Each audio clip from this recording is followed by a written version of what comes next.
Olá, pessoal! Aqui quem fala é o professor Miller Danju e na aula de hoje iremos aprender sobre processo de organização. Nas aulas anteriores, vimos que a administração é um conjunto de ações mais decisões que tem 4 funções essenciais: planejar, organizar, dirigir e controlar. Já vimos a função planejamento e hoje iremos aprender um pouco mais sobre a função organização, ou seja, o processo de organização. Os objetivos da nossa aula de hoje é explicar os princípios e as etapas do processo de organização, definir responsabilidade e autoridade e suas implicações, especialização e hierarquia, amplitude de controle, centralização e descentralização de estruturas organizacionais. E, por fim, descrever um organograma e os seus componentes. Então, vamos iniciar definindo a função organizar.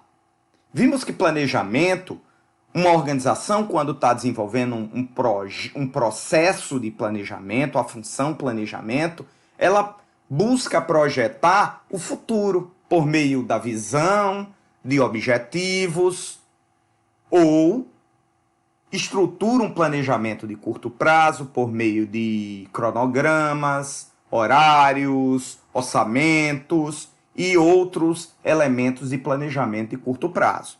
O processo de organização, uma vez planejado, uma vez definido visão, objetivos e outros elementos de planejamento de curto prazo, chegou o momento do gestor parar e organizar. E a organização consiste, primeiro ponto, definir o trabalho a ser realizado. Eu vou pegar o objetivo e identificar quais são as atividades, quais são os trabalhos que são necessários para que eu alcance esses objetivos propostos na etapa anterior, planejamento. Identifiquei as atividades, aí eu vou chamar a minha equipe e vou dizer de quem é a responsabilidade pela execução de cada tarefa. Quem vai ter a responsabilidade de gerenciar, quem vai ter a responsabilidade de coordenar, quem vai ter a responsabilidade de operar, de fazer, de executar a atividade também na prática. Mas, por enquanto, não é o momento de fazer. É o momento só de definir o trabalho e definir as responsabilidades. Então, nessa etapa também são definidos quais são os recursos que devem ser utilizados para cada atividade de acordo com os critérios que foram previamente estabelecidos. E aonde esses critérios foram previamente estabelecidos? Na etapa, na função anterior, na função planejamento. Então, esse é o conceito da função organização. As principais etapas ou decisões de um processo de organização. Primeiro, o gestor ele precisa pegar os objetivos que foram propostos na função anterior, no planejamento. Então, eu pego esses objetivos, estudo esses objetivos e faço a divisão do trabalho. Posteriormente, eu vou definir responsabilidades e autoridade. A autoridade está diretamente relacionado ao conceito weberiano, no qual ele trabalha 3 elementos constituintes de autoridade. Então, a partir do conceito weberiano, a gente tem uma definição de autoridade. E a autoridade é o empoderamento legítimo que os gestores, que os indivíduos, eles têm no executar, para executar posteriormente as ações, para executar posteriormente a atividade. E a partir do momento que eu defino a autoridade e as responsabilidades, eu consigo desenhar o que nós denominamos de estrutura organizacional. A estrutura organizacional, ela vai ter um desenho gráfico que é também conhecido como organograma. E cada organização de acordo com as suas especificidades, de acordo com o ambiente que ela está inserida, ela vai possuir um tipo de estrutura organizacional, um tipo de organograma diferente. Então, os princípios para uma divisão do trabalho. Analiso os objetivos, identifico o trabalho que é necessário para desenvolver esses objetivos e eu divido esses trabalhos em blocos. Defino as responsabilidades, mas divido esse trabalho em blocos. E, posteriormente, faço a atribuição de tarefas a pessoas e a grupos. Vai depender da organização, vai depender do tamanho, do porte dessa organização.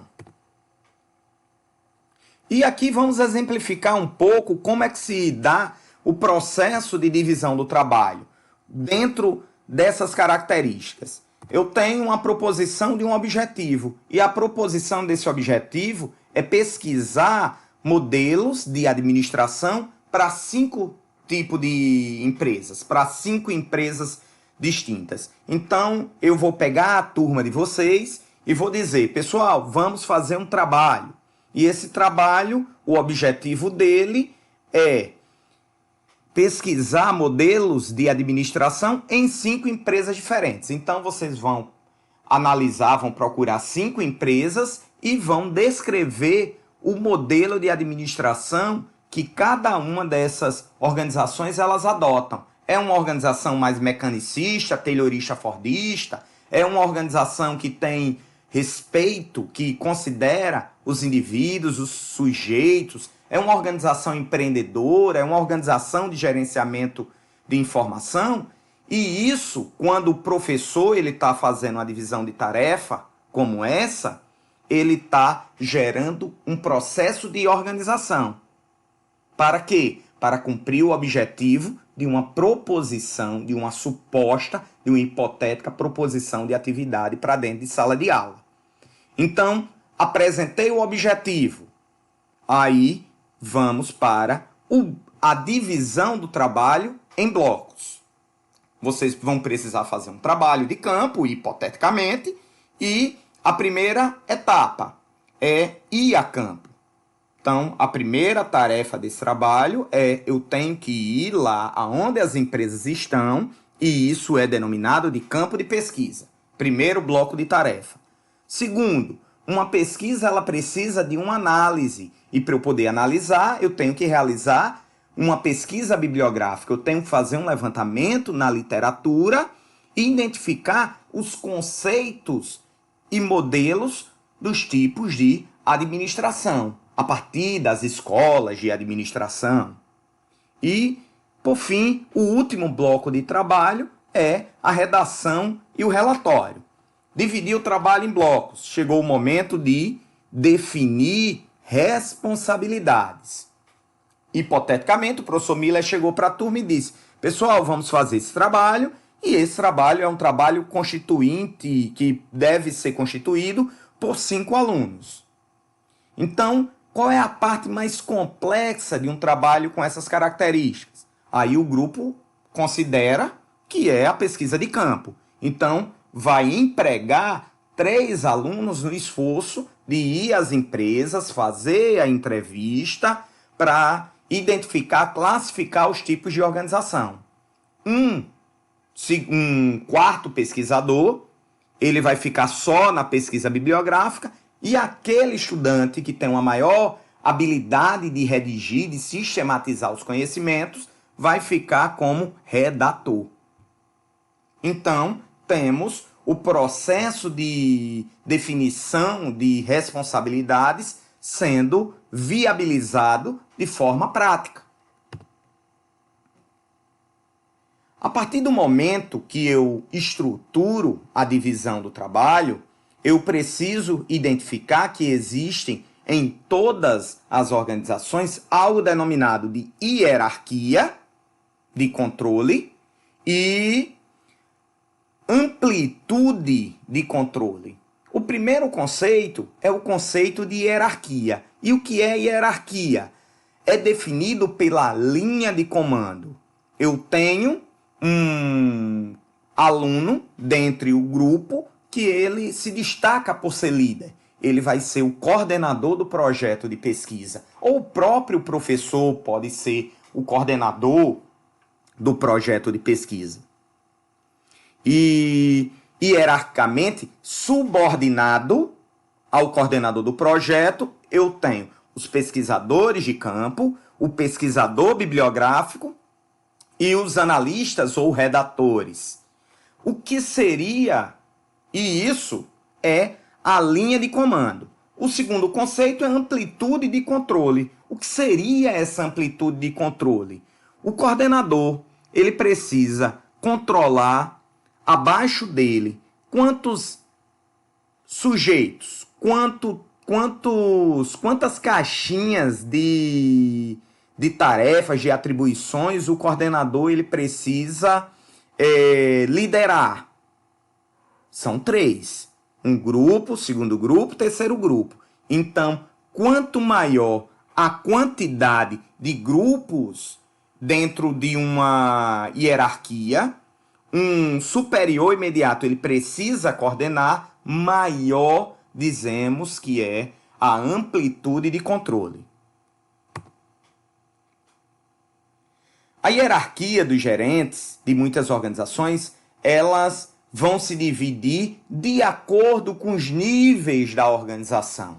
Eu tenho um primeiro nível, que é a base da pirâmide organizacional, que é o nível operacional. E quem é que atua em nível operacional? Supervisores de primeira linha, equipes autogeridas que a equipe ela assume a responsabilidade, a autoridade por autogerenciar as atividades. E isso é a hierarquia de uma organização em um primeiro nível, na base da pirâmide. Em um segundo nível, temos os gerentes. E os gerentes, eles estarão no nível tático da organização, no nível gerencial. São gestores de nível intermediário. Geralmente, o gerente de marketing, o gerente de finanças, o gerente de gestão de pessoas, o gerente de operações, são gerentes das áreas administrativas da empresa ou da organização. E o nível mais elevado da hierarquia é o nível denominado de nível estratégico. Geralmente estão distribuídos com os executivos, o dono da empresa, no caso uma empresa de pequeno porte. E esses executivos são o presidente, os diretores, os sócios proprietários ou simplesmente o dono da organização, no caso de empresas de pequeno porte. Então, são os 3 principais níveis de hierarquia de uma organização.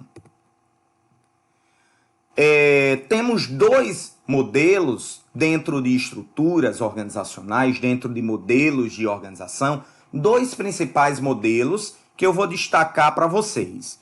O primeiro deles se caracteriza por uma estrutura achatada ou uma estrutura horizontalizada. Ela tem poucos níveis hierárquicos e uma maior amplitude de controle dentro daquele conceito. Quantos níveis hierárquicos terão? Terão os operários, os gerentes de segunda linha e um diretor. 3 níveis hierárquicos. Ou seja, a organização possui poucos chefes e mais subordinados. Tem uma maior amplitude de controle. E isso é denominado de uma estrutura horizontalizada ou uma estrutura achatada.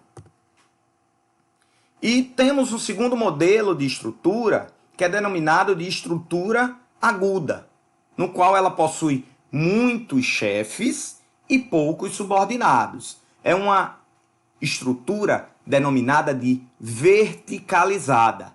O poder nesse tipo de estrutura ele é centralizado em poucos chefes e tem muitos níveis. Aqui podemos identificar que tem um nível hierárquico, 2, 3, 4, 5 níveis hierárquicos. Ou seja, é denominado de uma estrutura verticalizada, uma estrutura aguda. Maior níveis, uma maior quantidade de níveis hierárquicos.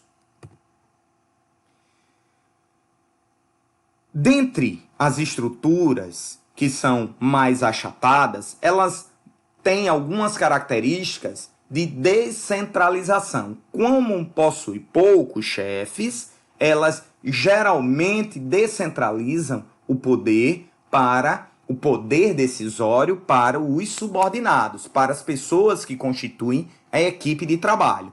E existem organizações mais verticais, mais agudas, que têm uma estrutura muito centralizada. Por exemplo, uma organização militar, uma organização como a Polícia Militar, que ela tem soldado, cabo, 3 níveis de sargento, 2 níveis de tenente, um capitão, um major, um tenente-coronel, um coronel, um comandante-geral. Muitos níveis hierárquicos.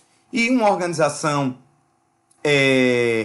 que trabalha com gerenciamento do conhecimento, organizações mais inovadoras, elas tendem a ter uma estrutura mais descentralizada. Um exemplo, professor, o Google e empresas que trabalham, a Microsoft, empresas que trabalham com gerenciamento de conhecimento, elas tendem a ser mais descentralizadas.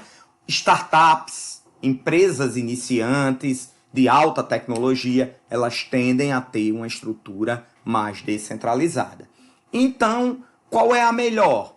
É a estrutura centralizada ou é as estruturas descentralizadas? Ambas têm vantagens e desvantagens.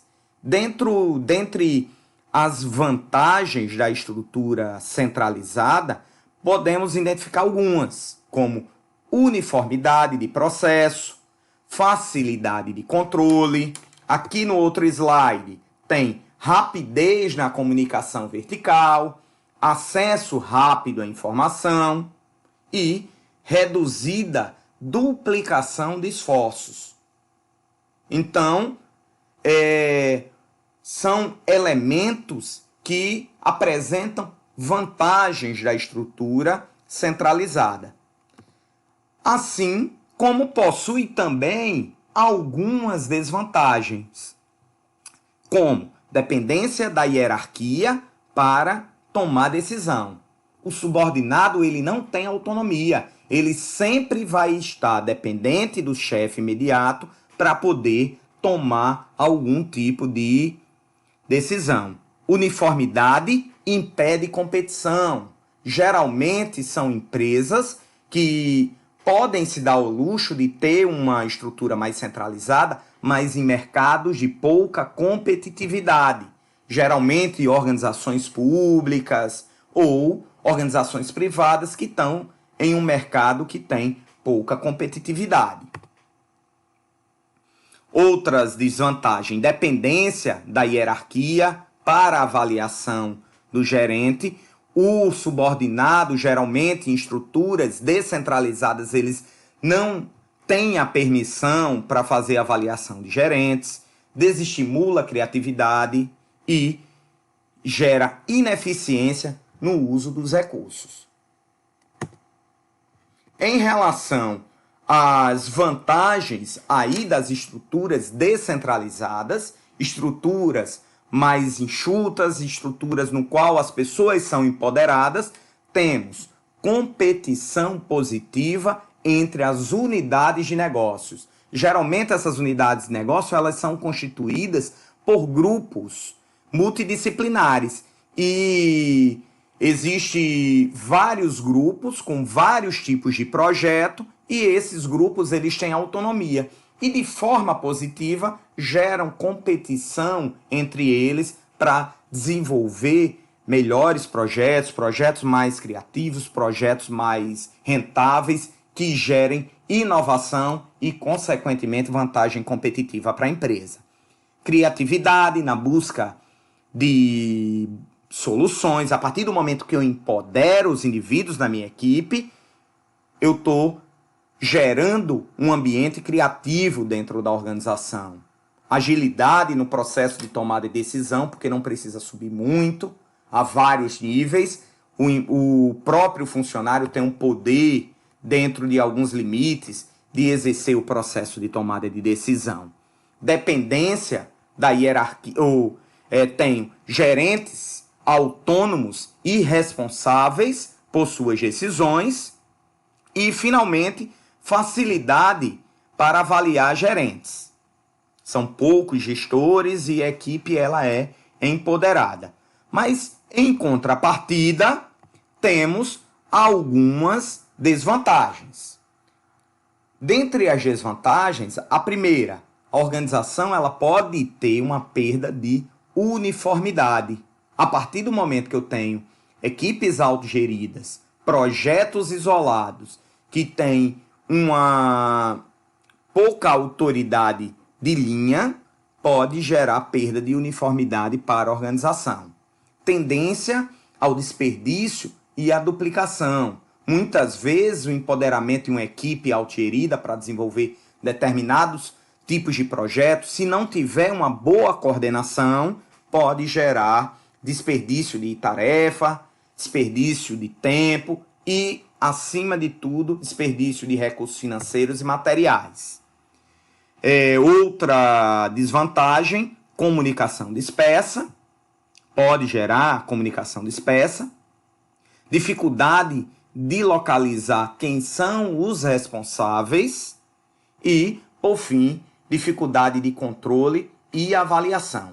As organizações que adotam uma estrutura descentralizada, ela tem que ter uma base informacional bem robusta para gerar, para compensar essas dificuldades de controle que organizações com esse tipo de estrutura podem vir a ter. Então, temos aqui um modelo básico de organograma e o seu significado. O que é um organograma? É a representação gráfica da estrutura organizacional. Ele vai apresentar autoridade e hierarquia, que é chamado cadeia de comando ou linha de comando, e eu tenho a linha de comunicação também. E todas as caixinhas são denominadas de unidade de trabalho, cargos ou departamentos. Então, isso aqui é denominado de estrutura organizacional ou organograma. Para eu ter um organograma, eu tenho que identificar os objetivos da minha organização, identificar as características da minha organização, definir quais são os trabalhos, as atividades para atingir todos os objetivos, dividir essas tarefas, essas atividades em unidade de trabalho, definir autoridade e hierarquia e como é que se dá o processo de estruturação de linha de comando. Temos outros dois tipos de estrutura organizacional, de organograma, que é uma estrutura de linha e uma estrutura que utiliza linha e staff. O que é que temos? A estrutura de linha, ela vai ter relações de interferência entre chefes e subordinados. Eu tenho o gerente, ele tem os seus subordinados e eles têm um processo de comunicação direta. A estrutura que utiliza uma organização de linha e o staff, ou assessoria, e staff é essa relação aqui, ó, que vocês estão vendo aqui, nessa cor um pouco mais clara, que representa uma assessoria, um assessoramento ao chefe imediato. Vamos pegar aqui uma canetinha para vocês tentarem identificar como é que isso de forma prática funciona. Então aqui eu tenho o staff. E esse staff, ele assessora diretamente o gerente, o dono da empresa. Geralmente se dá em organizações que precisam ter uma assessoria jurídica, ter uma assessoria contábil, que é uma assessoria especializada que auxilia o processo de tomada de decisão. Mas não existe uma relação de subordinação como existe entre o diretor, o chefe, a autoridade hierárquica e os seus subordinados. Aqui eu faço uma análise técnica e presto um relatório, e quem é que decide? O dono da organização, o diretor da organização, que está se utilizando dessa assessoria. Então, quando as organizações elas têm esse modelo aqui, dizemos que a organização ela tem uma estrutura de linha e assessoria ou staff. Temos, a partir da centralização ou de uma estrutura mais orgânica, mais de atribuições, de empoderamento dos funcionários, temos dois modelos de organização. Organizações mais mecanicistas, e quando eu falo mecanicista, eu me reporto ao modelo taylorista, fordista, e organizações mais orgânicas, que estão inseridas em um ambiente mais aberto, como organizações que foram desenvolvidas a partir da teoria de sistemas, a partir da abordagem sistêmica das organizações. Organizações que são ambientes abertos, que têm um ambiente interno, e esse ambiente interno recebe influências do ambiente externo e gera uma maior dinâmica. Então, as organizações mecanicistas, elas têm muitos elementos da burocracia weberiana, muito dos elementos dos controles tayloristas fordistas. São organizações mais hierarquizadas, burocráticas, especializadas e adequadas às condições de ambientes mais estáveis, com poucas mudanças.